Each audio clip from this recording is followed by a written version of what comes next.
महाराष्ट्र के नासिक जिले में शिंदे की बड़ी गठबंधन की तैयारी हो गई है। महाराष्ट्र के मंत्री दादा भुसे ने कहा कि शिवसेना के मुख्य नेता माननीय एकनाथ शिंदे साहेब हम एक बड़े गठबंधन के जरिए चुनाव का सामना करना चाहते हैं।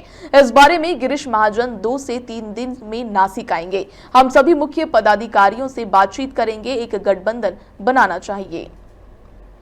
शिवसेनेचे मुख्य नेते माननीय एकनाथजी शिंदे साहेबांचे आम्हा सर्व पदाधिकाऱ्यांना आदेश आहे। महायुतीच्या माध्यमातून या निवडणुकींना सामोरं जायचं आहे।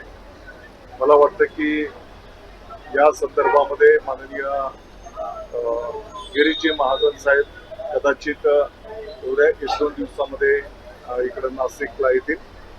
त्यांच्याशी आम्ही सर्व प्रमुख पदाधिकारी भेटून संवाद साधणार आहोत आणि युती झाली पाहिजे अशा प्रकारच्या जे काही आम्हाला आदेश आहेत त्या भावना आम्ही त्यांच्यासमोर ठेवणार आहोत। अजित पवारांच्या राष्ट्रवादीसोबत नाही त्यांच्या भाजपसोबतच करणार नाही, आताच्या घडीला पहिले तर शिवसेना भाजप मग वरिष्ठ पातळीवर चर्चा